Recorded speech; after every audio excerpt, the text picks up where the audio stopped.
represented by N5DX Kevin Stockton and N2IC Steve London. Steve is going to lead the presentation, so go ahead, Steve. The floor is yours.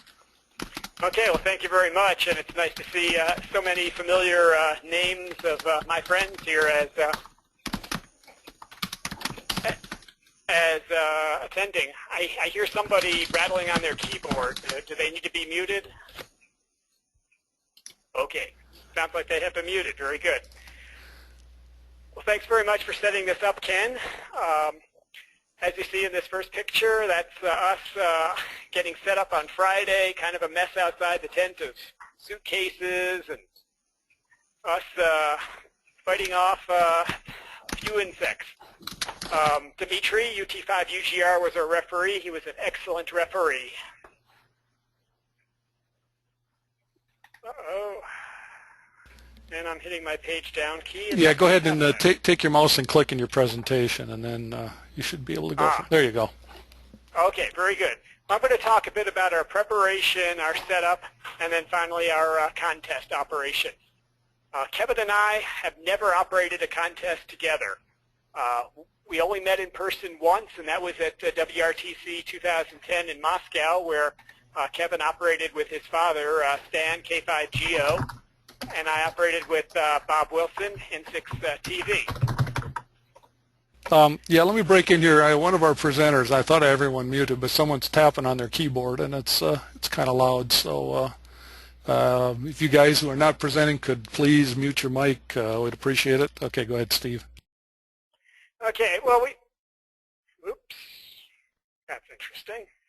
Okay, well, Kevin, as some of you know, moved to the Cayman Islands back around February, and that did complicate things with trying to prepare and stage. Kevin and Stan shipped a lot of equipment to me in New Mexico on February and basically said, well, make it all work together, and that's basically what I did.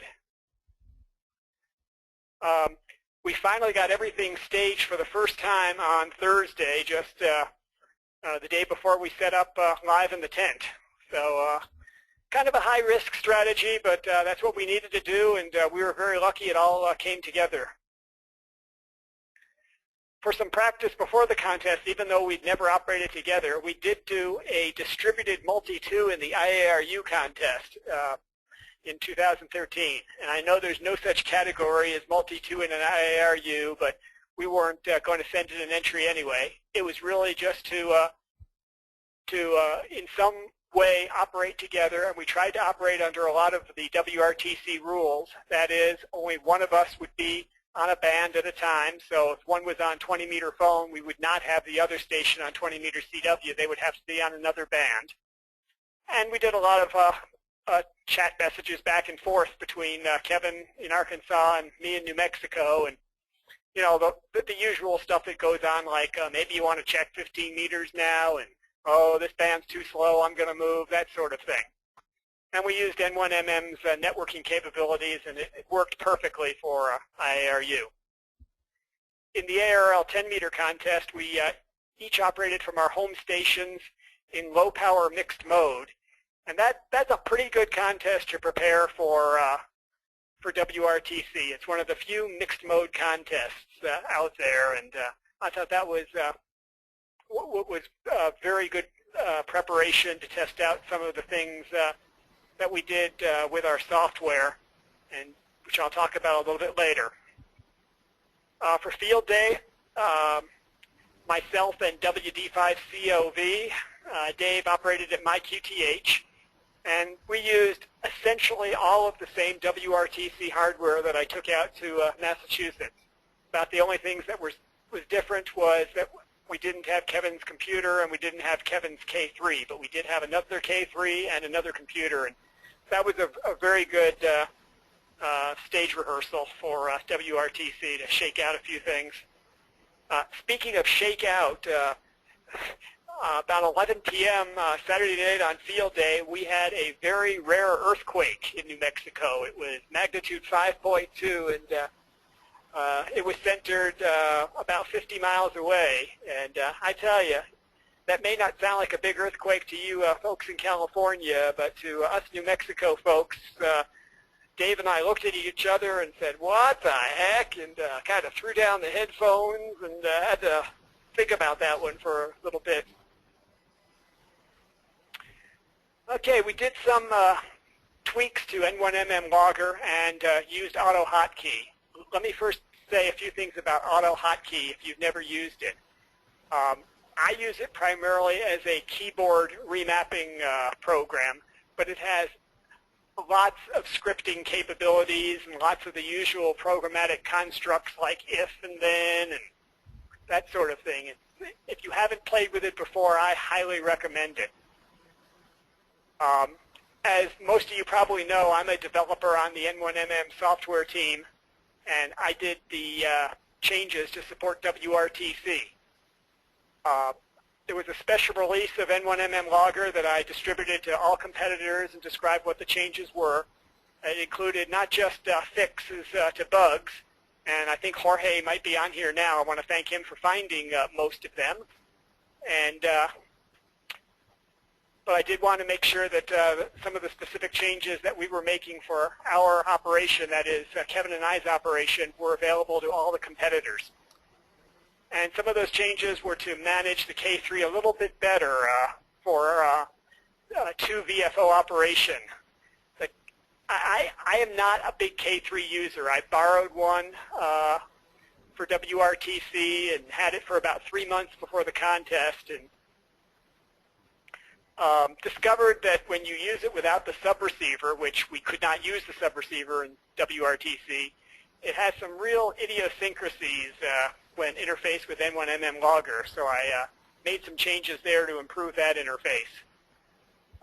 The other significant change I made was that you could actually dupe check just by entering a headquarters abbreviation in the exchange field. You didn't even have to know the call sign.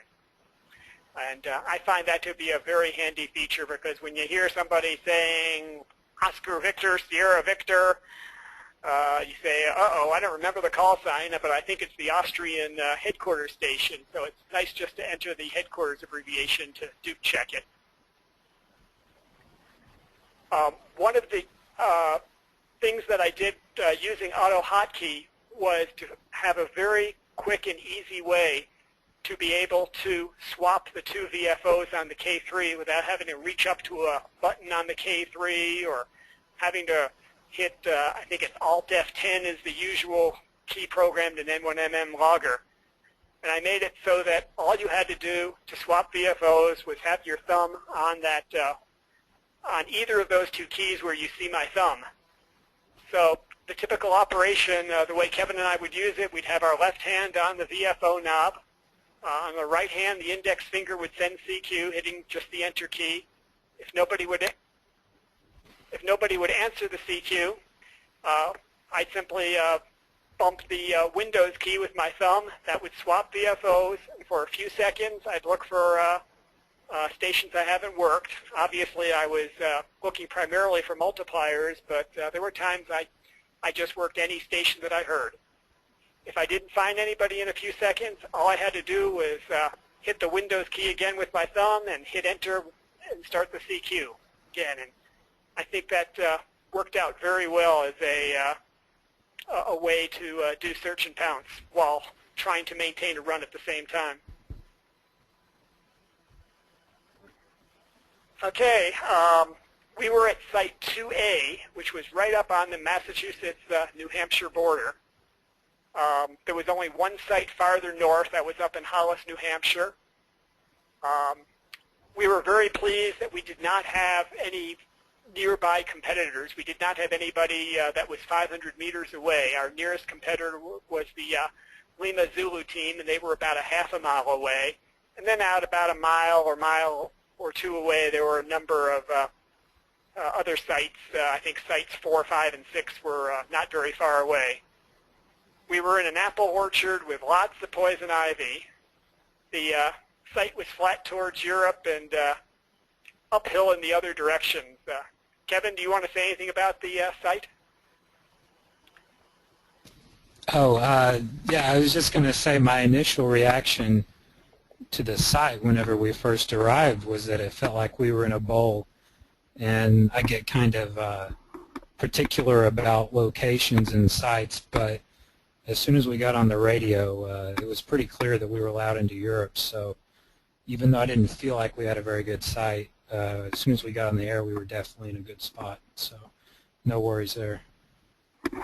Yeah, I had the same feeling when we first pulled into the spot, but I looked at it towards Europe and said, all right, that's the important direction, and it seems to be flat. Here's two pictures from our site. The site map, we're at the A there on the left, and you can see we're between two rows in the apple orchard. And you can see a small pond nearby to indicate that we were pretty low. You can see down in the lower right part of the picture, they actually had to do contour plowing to be able to grow crops there. That gives you an idea that there was some steepness in that direction. And then we had over out there on the right, we did have poison ivy. I grew up back east, but I had never seen that much poison ivy in one place in my life. We talked to some of the people that work at the apple orchard, and they said, oh, that's because all the birds pick up the poison ivy seed and don't seem to get sick from it, and then sit in the apple trees and leave their droppings, which causes the poison ivy to grow in great profusion under the apple trees. Our setup was really straightforward. We didn't have any special hardware at all, and I'll show you in the next picture, very briefly what our setup was.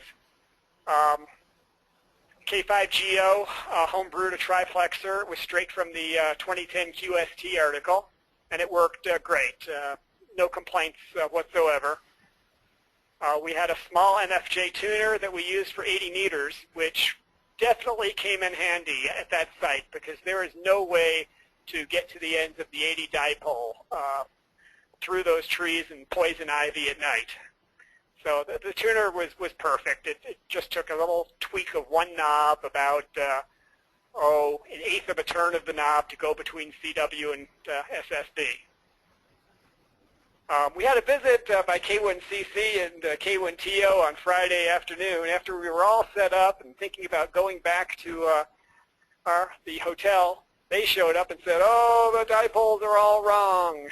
That's a bit of an exaggeration, but they did ask that the dipoles be reoriented, and they thought the ends of the 80 were a little bit high, so they were dropped down a little, and it was fine.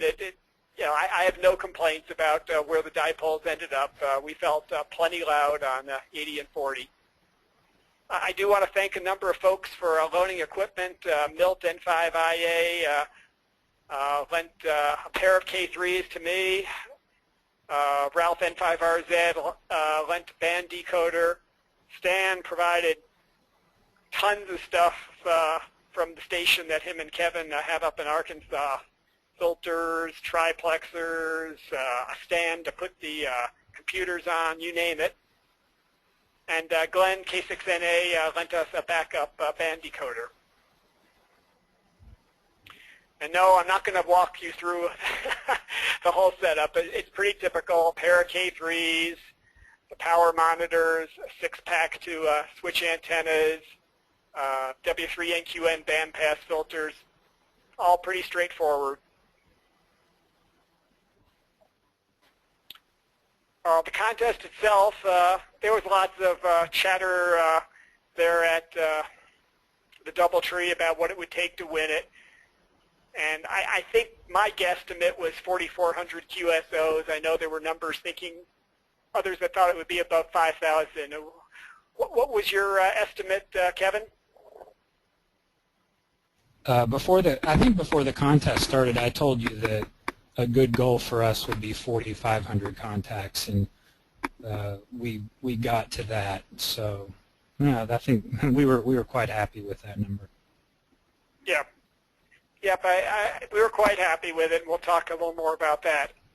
Our goal was to CQ almost 100% of the time on 2 bands and use the technique I showed before to pick off mults and unworked stations in between CQs. We did do some dedicated S&P, mostly on 10 meters, and we did quite a bit of dedicated S&P on SSB on all the bands, just to pick off a few loud stations and mults real quick. But as I pointed out, between most unanswered CQs, we did try to spend a few seconds looking for mults. We were on 20 meters almost the entire 24 hours. If you look at our rate sheet, you'll see we made at least a dozen or more QSOs on 20 meters in every hour of the contest. We had no big pileups until we went to 40 CW in the late afternoon. And frankly, my experience spending most of the day on 15 meters while Kevin was on 20 was that, gee, where's all the USA stations? With all the work that Randy Thompson did to promote this contest, none of the US guys seemed to show up. But boy, we went to 40 meters, and I was the lucky guy to be able to do that. It was an explosion. That's the best way I can describe it for about 45 minutes. About the only thing I could compare it to in my recent experience was the W1AW Portable 5 pileups from New Mexico. Basically, Kevin did 20 and 80, and I did 15 and 40, but there were plenty of exceptions to those rules. But Kevin got up only once, and I kept my butt in the chair for the whole 24 hours, which I found to be surprisingly easy because our tent was very warm on Saturday during the daytime, and I was just sweating off anything I needed to get out. So that worked out just fine. The contest itself, we felt like we got off to a good start. I think I might have said something to Kevin after the first hour, and she was saying, "Boy, this is really great. We got off to a good start." But you compare us to the other top USA teams, and we did not get off to a good start. Let me just walk you through a few of the lines here. The purple line is Dan and Chris, and you can see that by the third hour they arrived in the #1 spot, and nobody challenged them for that spot. Just an incredible job. Fred and John got off to a great start and kind of got a little off track after a while, but then eventually came back and through the night hours held real good position there in the top slots. Kevin and I, on the other hand, were nowhere on the radar screen until about the 6th hour of the contest. And we haven't had a good chance to look at our log compared to the other logs to see what we were doing differently. But obviously, we're happy we made up that ground and held around that #4 spot beginning around the 8th hour and stayed there through the duration of the contest.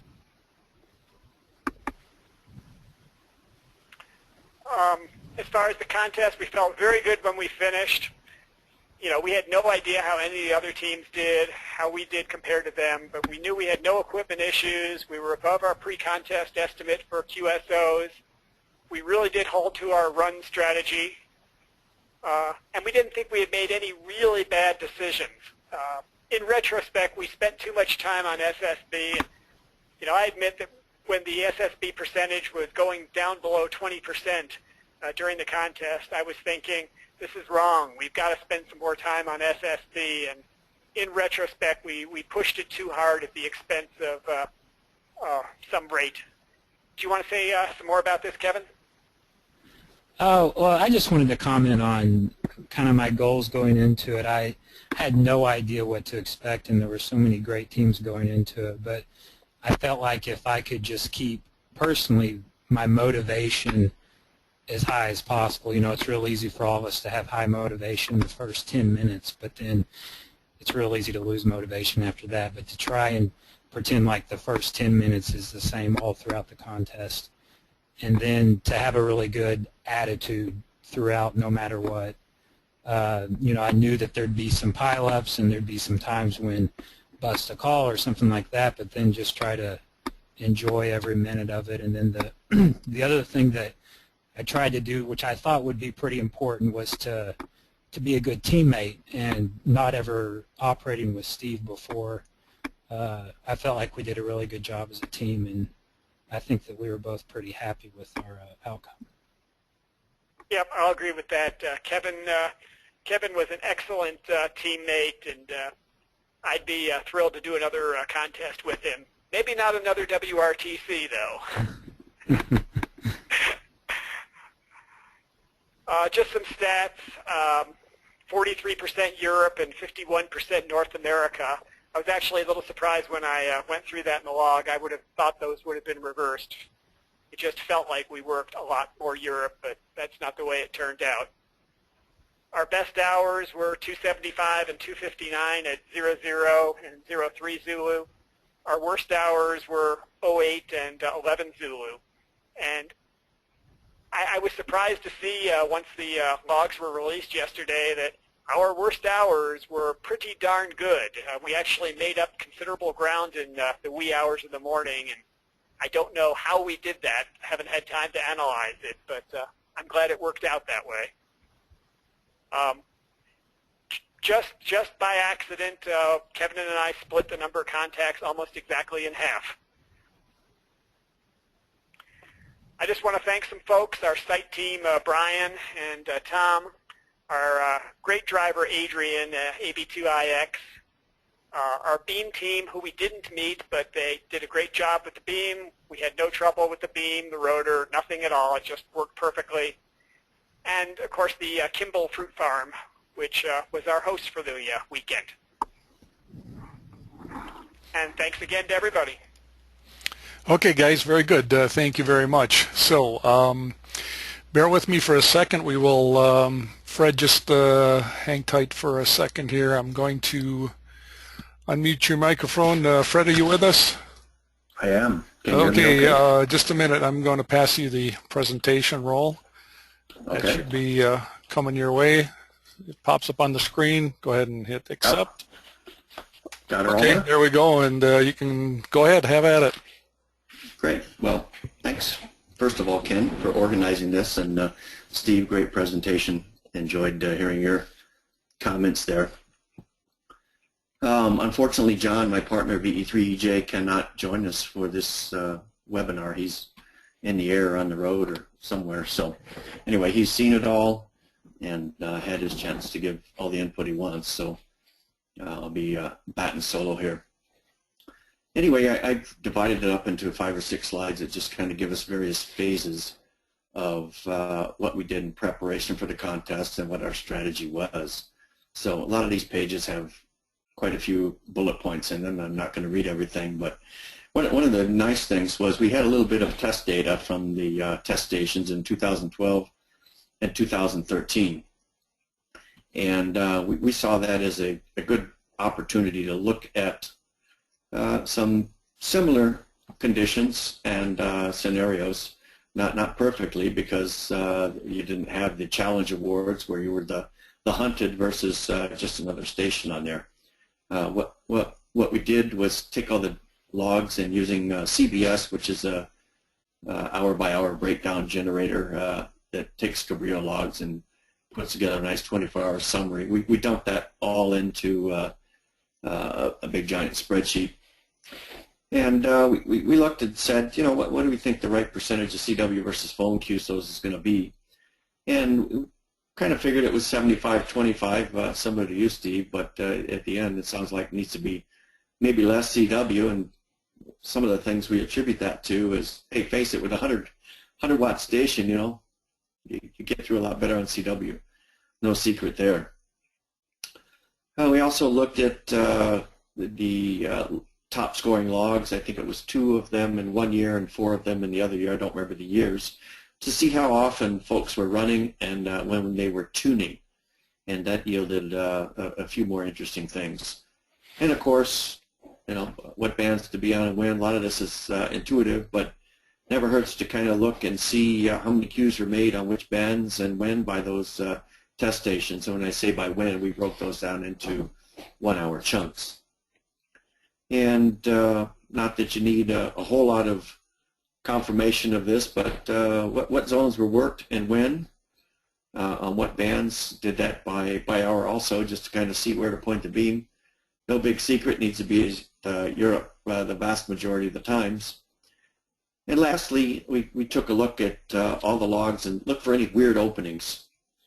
And you know, a lot of the weird openings, as we know it as contesters, take high power and just a lot of pure luck, if you will. But you might get them with 100 watts, so you still need to keep an eye on it. There were some on 15, you know, 10, 1100 Zulu, working KL7. Nobody would have ever thought that. So anyway, that was kind of our pre-contest homework, if you will, to size up what data we had available to us. Similar to Steve's situation, we felt it was imperative to set all the equipment up and exercise it as well as we could. You can read there from the first bullet what the equipment was. And John and I selected WPXCW as it's you know, a couple, 3-4 weeks before IARU, gives you a good chance to exercise everything.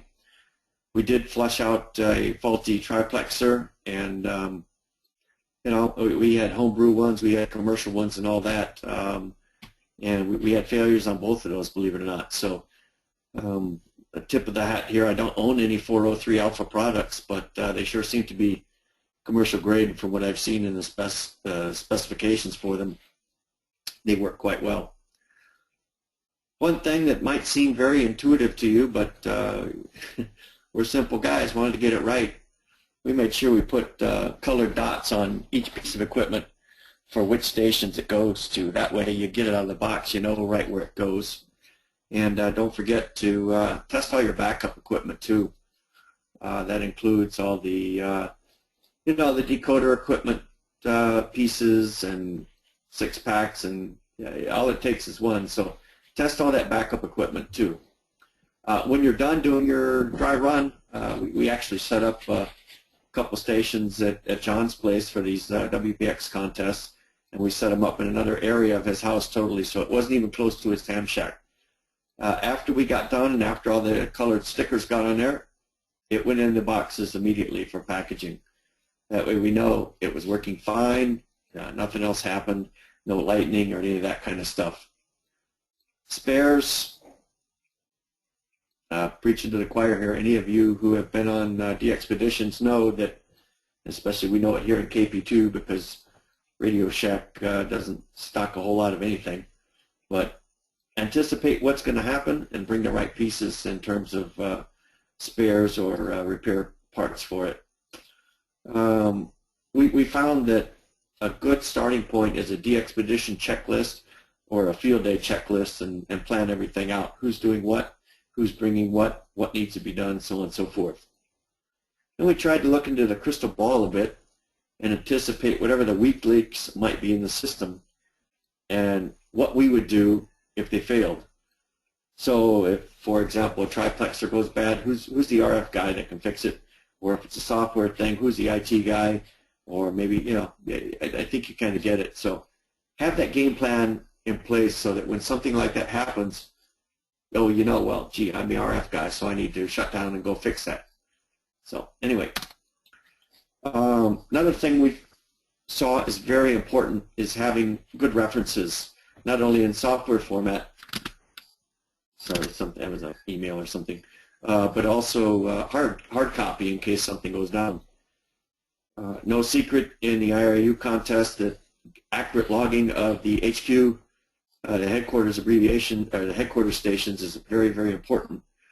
So we downloaded all the results from last several years of the contest and created a spreadsheet showing not only the HQ stations listed by multiplier, by abbreviation alphabetically, but also by country prefix. So that was every IARU member, not just whoever's been on the contest. And like many folks, you know, create your call history prefill files for the HQ stations, and don't forget the advisory committee folks, the ACs, R1s, R2s, so on and so forth. So that was all good. One of the things that helped, of course, need to know where to point the beam. VE3EJ does not live, you know, an extraordinary distance from where WRTC was being held. And both he and I have operated from K3LR a number of times. So, you know, propagation's a little different, but pretty close. We looked at having pop-up reminders on the computer for band changes and scans and all that, but decided against it. Didn't want to gum up the works, you know, keep it simple. So we used a manual stovetop timer whenever we needed to set a timer for whatever, and it seemed to work well. Okay, before the contest, as we were driving up to the site, of course, you know, you're looking at everything, but we felt it was important to make sure if we had a noisy site that we knew about it. So we turned the AM radio on in the car and listened to it. Once we got there, we wanted to make sure that the rotator, that the beams were pointed at north. Actually, I think they had the beams at north, and the derrick pole was, there's magnetic north and true north. So that, along with checking your 40 and 80 meter dipoles for their orientation, as Steve found out, I guess he had some higher powers that forgot to check that. But we heard about other stations that were trying to move the 40 and 80 meter dipoles a bit. And boy, the minute they started to move it, resonance was affected greatly. So I guess bottom line, there's probably a reason why they're at perpendicular angles. 15 degrees for magnetic declination in W1. So don't forget that too. Not that it makes a huge amount of difference for a two-element beam, although I will say I did notice some fairly significant nulls in those two-element beams, which led me to believe that, you know, something was working. No brainer here, check your SWR with the signal analyzer. We're not going to put any equipment on it until we know it's good. The beam, don't forget, if you got to retune 75 and 80, retune and check in both of them. Next step is to get power up to the station. Fire up the generator before you plug anything in. Put your voltmeter on it. Pretty straightforward there. Once you get everything in, powered up, kind of working okay, make sure you got a checklist of everything you want to do. The computers are talking, sound recording is playing, the playback can be there, programming CW and phone memories there. We found that the checklist helped us a lot. John's kind of a veteran of this. This was my first time to the dance. I'm a list guy. Speaking of lists, there's a number of key milestones that we felt it was important to have a list for. Once you get there, which I've just kind of rolled through here, after you power up the equipment I just discussed, next couple, 3 here, you know, what do you do when you get your call sign? Well, you got to get your memories programmed, got to have your rah-rah team speech and all that stuff, go team. And then, okay, bing, the bell ends, what do you do at the end of the contest? Save those logs, back them up, whatever. You know, you get 30 minutes to do, correct your notes that you've taken during the contest. And then what do you want to do right before the deadline to submit the logs?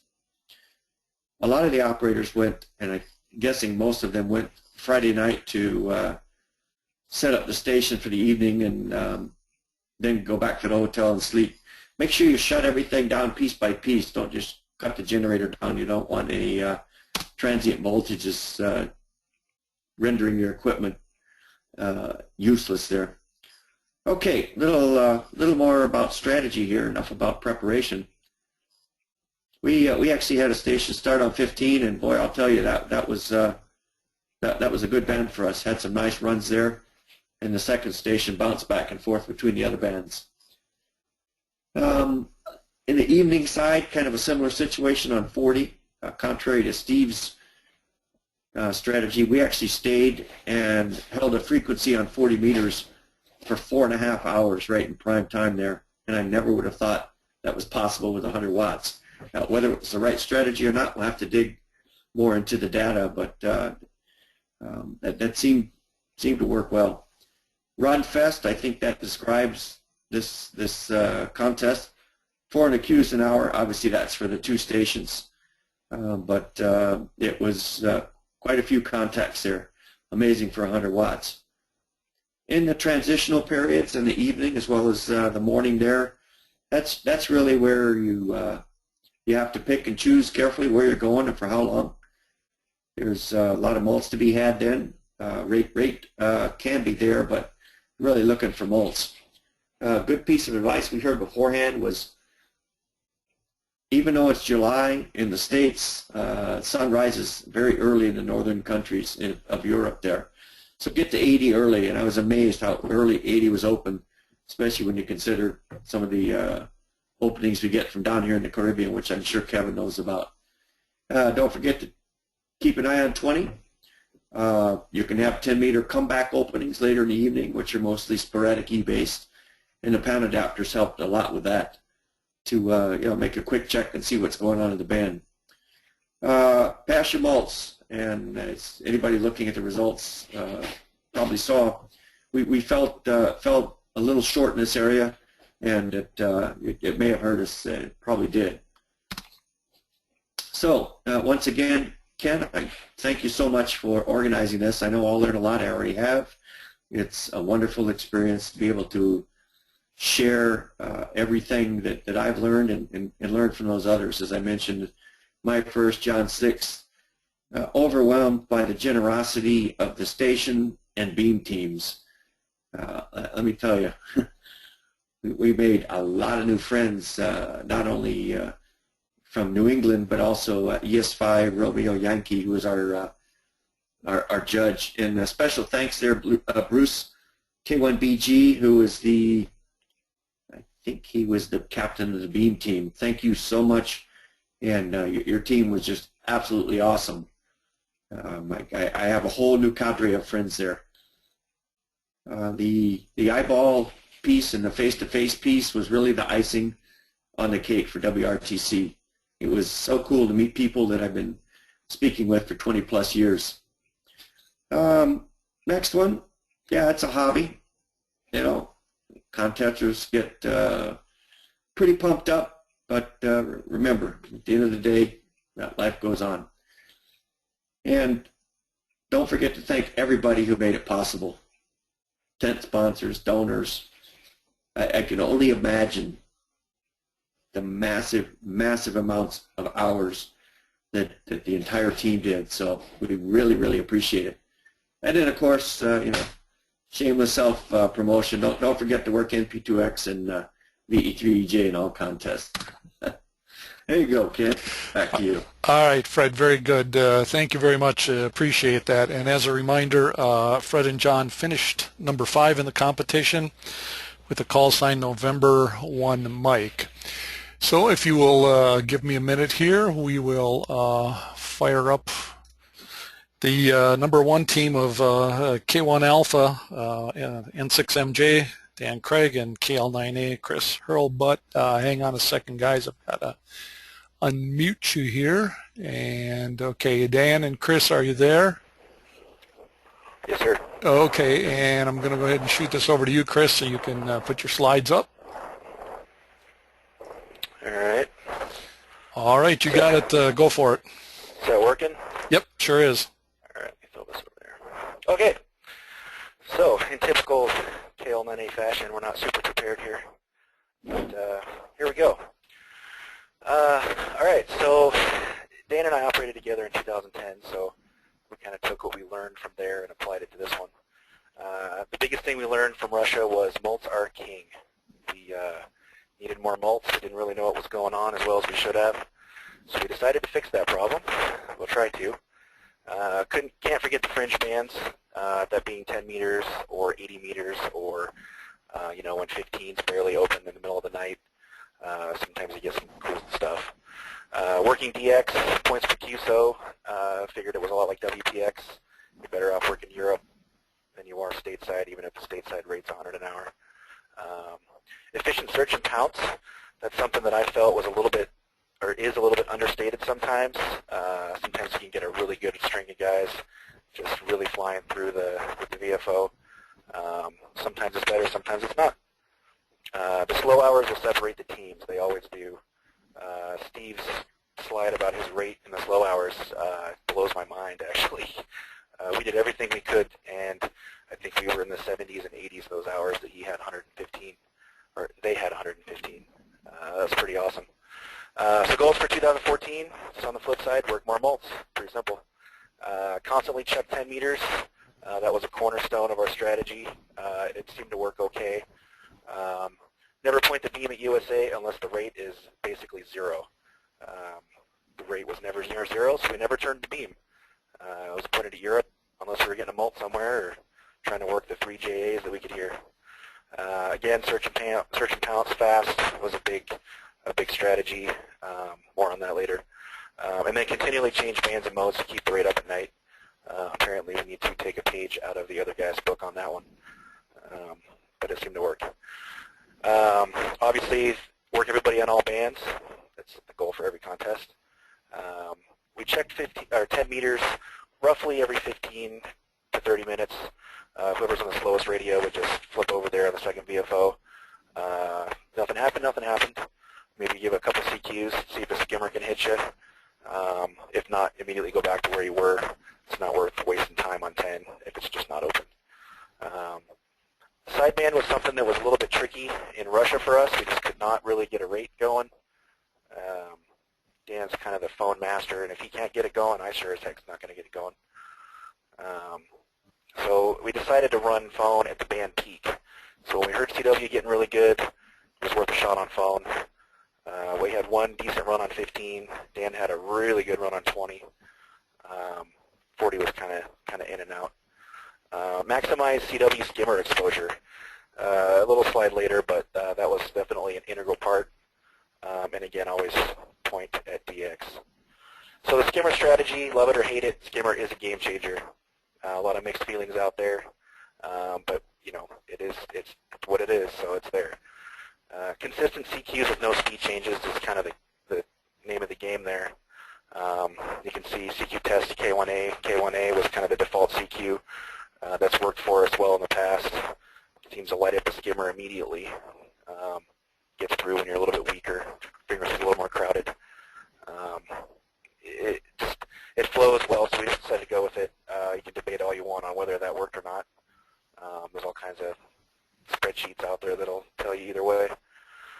So in preparation for field day, operating at NK7U, we took all of our gear there, 100% equipment test. Basically plug Joe's big antennas into our radios and all of our gear, including all the spares. And then a little friendly shootout with the guys in Western Washington, Mitch and John. Keep the motivation level high. It was a lot of fun. We had over 4,000 QSOs raw, less than that with dupes, but that was kind of our goal. We worked a lot of bugs out. Good thing we did it before we got to Boston, because it would have been a mess otherwise. More of a mess, I guess. We dismantled Joe's station. We just tore it apart. Poor Joe probably has to put it back together. It took him 3 days, I'm sure. We borrowed lots of gear, and we really appreciate that. As soon as we were done with field day, Joe and Sharon, his wife, packed it all in their van and drove to Boston, literally hours after we put it in their van. A lot of you guys saw that when you were over there. More on that later. This is the back of the Joe's van immediately after field day.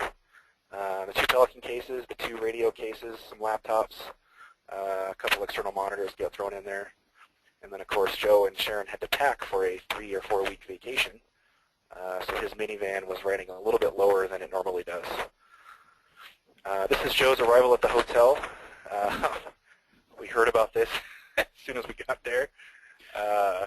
It was quite the head turner. But it's one of my favorite pictures from the hotel there. So, you know, the usual talking to guys, getting excited for the contest. Station draw came up, and we were lucky enough to get Harry, RA3AUU, who is obviously a grizzled veteran and one of the best ops in the world. So it was kind of intimidating to have him listening to you because, gosh, he would know if you're doing it wrong. The really cool thing is the tent sponsor was in memory of Dan's uncle, N6MJ, so that was really cool. It was nice that they paired us up with that. So our site, as many of you are acutely aware, was miles Standish south, the farthest out site from headquarters. And, you know, it's about an hour and 45 minutes, I think. So it was a bit of a haul. We were the very farthest south in the cluster that we were in, not sure if anybody else is farther south than that. But when we got there, we were very happy with it. You know, it looked flat and no noise. It was kind of out in the middle of nowhere, which is great. Pre-contest setup. This is kind of everybody that was there. Harry, myself, and Dan, and Ray, N9JA, who was gracious enough to loan us the radios, and more on that. And Dennis, N1IMW, who was, I'm a little biased, but I'd say he was the best site host we could ever have asked for. Guy definitely kept us well fed. Very excited about everything. It was great. We did have to wait for the generator to come on. Dennis ran to the grocery store and we got set up a little faster than we thought. So we killed about, I don't know, 45 minutes just kind of sitting around, hoping that everything would turn on, and it did. And it was very hot in that tent until we got the mile hour up. Contest time. So call sign envelope number 11. You always want to get a good call sign, and you know, if Dan picked a bad call sign, that was his fault. So that's something I could have blamed on him. But he came through. K9VV was the best call we could hope for. So contest setup, you know, you throw your memories in, get everything ready, and we're, you know, sitting around waiting. Well, I forgot something. A lot of guys have asked me about this. So the first hour, we're operating along, and we notice all of a sudden, oh, the radio recording's not on. No big deal, we'll turn it on. Well, not so much. I had Windows 8 on one laptop doing the recording, and I didn't start WinTest in administrator mode. So I figured I would start administrator mode. Well, when I did that, it automatically loaded the pre-WRTC log with about 350 queues in it, and it immediately merged them all into the network. So all of a sudden, we had 400 queues. We've been on the air for 10 minutes. So we disconnected the network, exported each log to Controllo, and manually deleted the bad QSOs on each computer, and then reconnected the network. Sounds simple in theory, not so simple in the tent. First hour of WRTC, it was very tense. Pretty much thought that we were done at that point, but you know, it's part of the game, so we just powered through it. Probably took us about 15 long minutes to get it going. That way we could show the mults. The points per QSO was off. That's why the live scoreboard was still messed up. But we got it going. This is the best shot I could get of our operating position. I got the two radios, ICOM 7800s. People asked, yes, the tables did hold them just fine. We had external monitors. Wasn't sure if we were going to use them or not. They turned out pretty well for the band scope and the audio levels. For some reason, I really liked having that up. Plus, it just looked cool in the dark tent.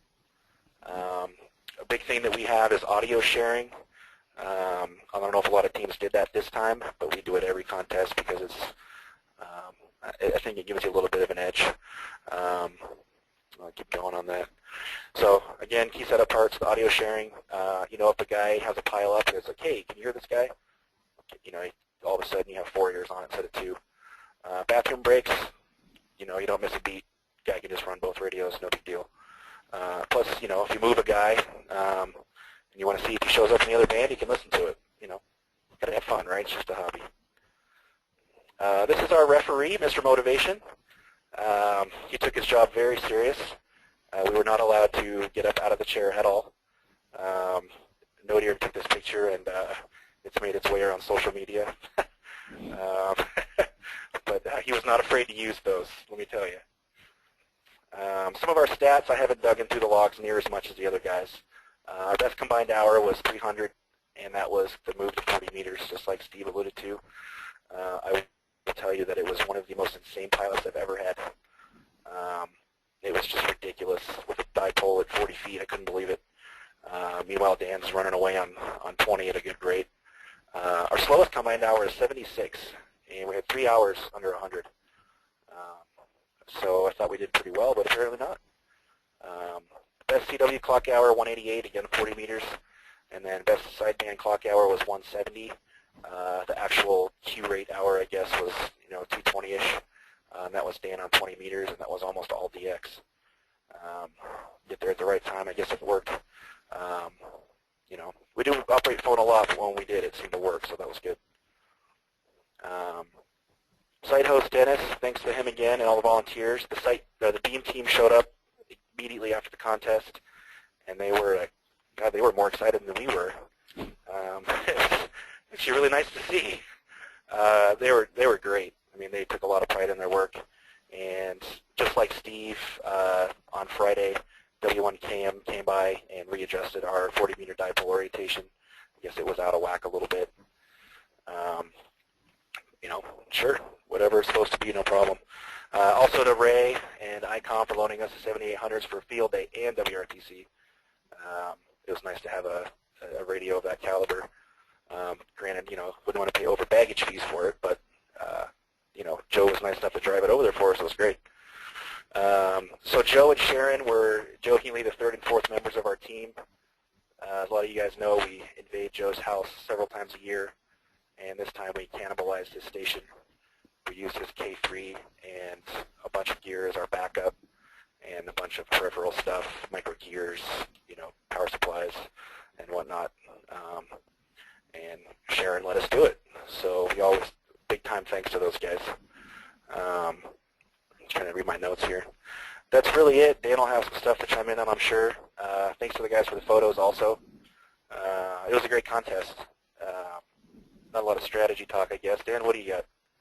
Yeah, I just wanted to add into the thanks to the people that helped us out, especially guys like Jim W6YI, Tim N6WIN, who's helped me out quite a bit lately.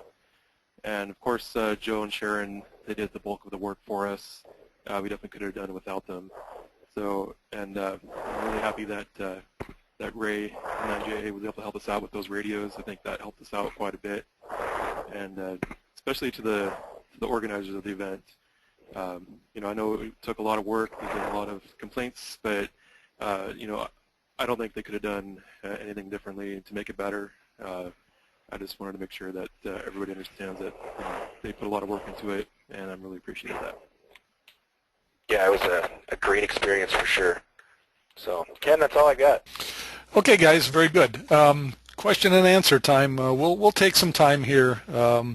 We can go past the top of the hour. That's not an issue. We don't get a chance like this very often to have all these guys on here and a chance for you to go ahead and ask them some questions. For the presenters, just a heads up, I went and made your microphones hot again. You may have them muted locally, but anyways, I've made them hot on this end. So if you have a question, go ahead and send it to us now. Include your call sign if you would. That way we can add that when we pitch the question to the guys. So I've got a couple here. We'll start with the first one comes from Mike, and he was wondering how valuable the pan adapters were. Fred, I know you mentioned it in your presentation. You want to add anything more to that, and then we'll see if the other two teams have anything to add to that. Yeah, the big thing is you get a whole snapshot of the band at one time. You don't have to tune. You don't have to call CQ. You can get on the band. That's really the big advantage. Time. Okay. Any of the other teams want to chime in on that? Yeah, I'll chime in. This is Dan, N6MJ. We also had the pan adapters for the 7800s on the screen. For us, I think it was more of almost like a novelty type thing. It was good to have. Did we need it? Not necessarily, but you know, it was just a nice addition to look at during the contest. But I don't know exactly how valuable it is. I don't think it really helped our score that much, but we knew everybody else was going to have it, so we decided to jump on the bandwagon and get it too. Okay, W1Z team, you guys have anything you want to add? No, we talked about this, the fact that we did not have any way to do that with our K3s, and we didn't have any of the P3s, and kind of wondered if it would really be useful. I was afraid that, for example, on 10 meters, all we do is on a dead band, we'd see everybody's 20-meter harmonics from all the surrounding competitors. Wondering if any of you guys noticed that effect. Well, our closest competitor was a quarter mile or so. Yeah, we would see them. But it's not just a little signal you're looking for. And I would agree with Dan. It's a nicety to have, but you know, it wasn't a game changer. Okay, next question comes from Eric, K9GY. He was wondering about the food. Were you guys responsible for your own food, or did you someone at the site provide that? This is Fred, K9VV. I believe there was a budget given to each station from the WRTC folks because they asked us, what did you want to eat? And they went out and got whatever we wanted. It was awesome. I'll let some of the other guys comment. Kevin and I stopped at a local grocery store on Friday evening. Our driver, Adrian, helped us with that. Okay, next set of questions comes from John, W2GD. I think he's sleuthing for some tips here from you guys. Hey, first question is, Dan, do you know what percentage of your CUSOs were search and pounce? It's a good question. I'm not really sure. Chris, did you get that information? No.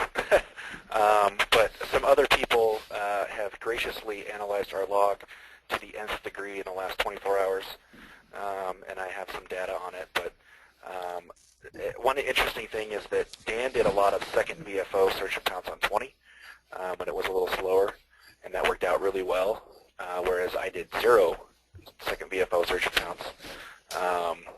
2 different strategies, you know, it worked okay. I would say we had more search and pounce than I expected. Yeah, and I think the idea on 20 meters, because I was the operator on 20 for most of the contest, and you know, we had kind of had an idea that 20 would be open almost the whole 24 hours, especially with the better conditions. And so the first 3 hours or so, I just sat there and ran. I didn't search and pounce at all. And then once the rate started to go down, that's when I started just picking guys off in the second VFO. Only a few short times that I actually leave a run frequency on 20 and actually tune around quickly for multipliers. Most of the time, it was just done on the second VFO.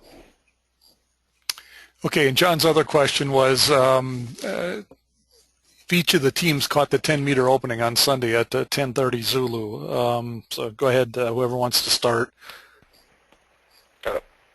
I'll start on that one. This is Chris. That was probably my favorite opening of the contest. You know, it was kind of a whim, like, we'll check it just because. But interesting tidbit of that is, you know, we got beat out a lot. I mean, the guys were in for a minute at a time, and 15 WRTC stations calling them. In particular, W1S, which is the French team, was just killing us into Europe. And apparently we were beating other guys. But it was very localized. It was up and down. We missed, I don't know, there were probably 3 mults that I heard that I just could not get through, but other guys worked. It was like, you know, 2 meters, not even 6 meters, more like 2 meters. But it was a lot of fun. Another thing, too, just real quick to add on, this is Dan, N6MJ. That 10-meter opening, like Chris said, is probably the best moment of the contest. Like you said, just on a whim, he checked it. And, you know, going back to the audio sharing, that was one of the key times for me to be listening in on Chris to see who he's working, how loud they are, and whatnot, because I was on either 20 or 15 at that time. And the openings, like for a while, it would open up to England really good. And there's multipliers there that we could working on 10 if we were able to move them. So I kept a close ear on 10 meters while Chris was running over there in case I had anybody that called in on 15 that I can move there for a multiplier. Now, in the end, I don't think we actually had any successful moves, but you know, we had the option there, and I think actually being able to hear the audio on 10 meters at that time was key to be able to figure out who should I move, because we don't want to move stations that are not possible to work. Yeah, that's a good point. Okay, any of the other teams want to chime in on 10 meters? Or maybe you missed it and you don't want to say anything. This is Steve, N2IC. No, we caught the 10-meter opening also. One thing I noticed was the difference in propagation between the south sites and us at north site, in that it seemed like south site would have the opening for a few minutes, and then propagation would shift, and we'd have the opening. And I think there were a few times we had the opening that they didn't have it. And it was kind of interesting, given, 75 miles or so of separation between the north and south sites to hear that effect. Okay, let's go to the other end of the bands. And John, KL2A was wondering about 10 and 80 meter strategies. I think we've wrapped up 10 meters. So I'd like to hear some comments on your 80 meter strategies. Fred, do you want to kick that off for us? Yeah, we didn't see a huge amount. 80 is kind of like a place you go when there's really not a whole bunch of rate elsewhere. You're not going to run rate forever and ever. We're only running 100 watts, especially with a dipole oriented northwest, southeast.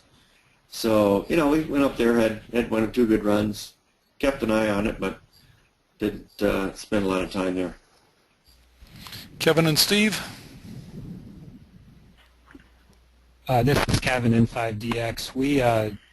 I was on 80 most of the time, and being in New England, I kind of expected the 80 meter run to be a little bit better than what it was. There were several mults that we called that we just never could get through, but there were other times we'd go back an hour or two later and plop down and call CQ for a little bit, and then have Europe, that was what we would consider in the Midwest to be loud, call us. So it seemed up and down, but it was probably just fair by East Coast standards. No real strategy though, other than just to check it often. Okay, and Dan and Chris, anything you want to add? Yes, this is Dan, N6MJ. So 80 meters was one of our key strategy points, is to make sure we work as many headquarters stations as we could. So we went there often. It was very difficult. We could hear a lot more than could hear us, as would be expected. And CQing virtually led to 0 European queues. I think we had a total of 4 Europeans call us on 80, and everything else was search and pounce. And it was really tough to decide when to go to 80, because 20 and 40 were going so well all night. So we didn't spend a whole lot of time there, and looking at everybody else's multiplier total on 80, I think we left a little bit on the table, but we made that up by making more higher point queues than 20. Okay, good. One other thing that was touched on here, question from Bruce, K1 Bravo Golf, wants to know more about the audio sharing between the two operators. Your hardware, did you do it all the time, what kind of mix, etc. Dan and Chris, since you touched on that briefly, you want to start with that? Yeah, I can go with this one, Dan. It was actually, the audio in general was one of our biggest challenges at field day, so we decided to just rip everything out and go with the basics. We used 2 of the DuneStar SO2R audio boxes, very basic, and we just had them plugged into our headphone amp, so everything was split. So it's basically, we each had our own SO2R box, and it's bulletproof. I mean, it's passive, there's nothing to plug in. It's just easy. Okay, how about you other guys? Any comments?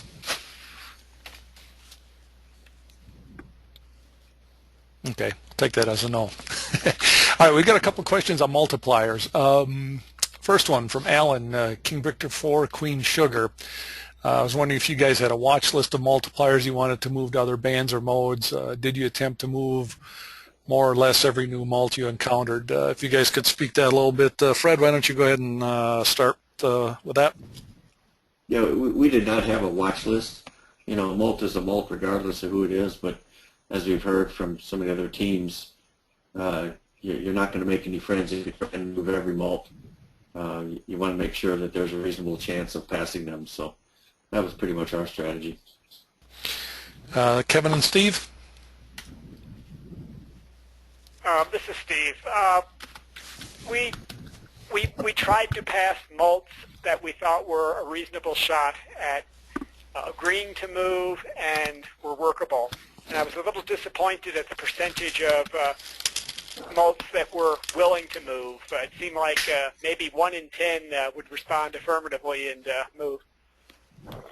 Yeah, and I felt that we had probably just as good a success as even whenever we found people SMPing, as trying to get them to move, even though they were calling CQ.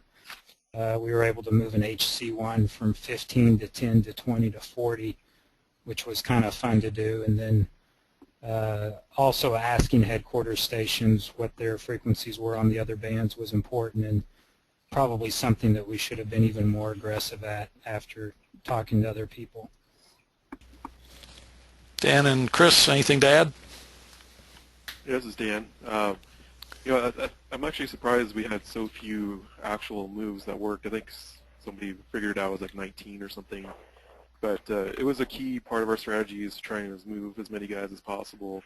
And like I think it was Kevin who was saying, we're moving guys that are CQing themselves. Like one that comes to mind, Chris moved CN2R from like 15 to 10 while he was running. And he was one of the guys that was nice enough to do it. And he showed up there right on time, and we made that molt. And then we had another good one, HQ2W, which I believe was a headquarters station. I found him late on 15, and he was CQing, and he actually moved us. He was asking me, like, where's all the WRTC stations? He's been there for a while and hasn't worked any. So he moved us to 20, and then from there he moved us to 40 phone. And, that was kind of fun to be able to work those guys. Okay, one other angle on the multiplier comes a question from Bob N6TV, was wondering how successful anyone was at passing a multiplier on both phone and CW. Dan and Chris, you want to start with that? I guess I never really thought about it. Phone's obviously a lot easier, but when you're only on phone, 3 hours out of the contest, most of your moves are on CW. You can tell when a guy's going to work out or not. If he's working 15 words a minute, you don't try on CW. But we tried everybody on phone. Okay. Yeah, we had a lot of guys on CW that we wanted to move and we knew would work, but when you ask them and they don't respond, you just at that point just have to move on. You figure they either didn't understand or they already left. Okay, Kevin and Steve, anything else to add to that? This is Kevin. One of the things that Steve and I talked about before was both trying to CQ on phone at the same time, even just to pass QSOs, but of course to pass multipliers as well. And I'm not so sure that strategy worked out, just because sideband wasn't very effective throughout the contest. But I mean, there were times when we were even just passing Qs, and it's pretty quick to do on a sideband. So that was a strategy that we had going into it, but I'm not sure how much that panned out for us. Okay, Fred, anything else you want to add? Yeah, we tried to be a little preemptive both on we would actually announce the other station's frequency. Again, I don't know how many double mults it led to. With regard to passing mults between modes, I don't think we had any of that. It was either CW or phone to phone. Okay, very good. One last thing here. Bob K9VV adds, this is in regard to an earlier question. He said the spreadsheet shows about 13% of K9A QSOs were search and pounce, and someone had asked about that before. So, okay, well, that's it for the questions. Just bear with me for a second here. And okay, good. There we go. Anyways, I want to thank you guys, all three teams, for taking the time to put together your presentation and to share this with us this evening. Lots of good questions, and it's a chance just to get a little peek behind the scenes of how you guys did it, and a little closer look at the competition. So we appreciate you taking the time to do that for us. The other thing I want to mention is this Sunday at 1900 UTC, that's 3 p.m. Eastern Time for those of you in the U.S., we're going to do a similar one of these with the top 3 European teams. You may have seen the announcements already. If you need the registration link, just drop me an email at that address, and I'll make sure you get the link. But that should be interesting as well to get their perspective on things, especially operating from over here on this side of the Atlantic. So with that, we'll go ahead and wrap it up. Thank you, everyone, for joining us again. Make sure you check out the WWROF who bring you these webinars. And hopefully we'll see most of you this weekend for the European team presentation. With that, everyone, take care. Have a good evening. 73s. Bye-bye. Thanks, Ken. Thanks, Ken.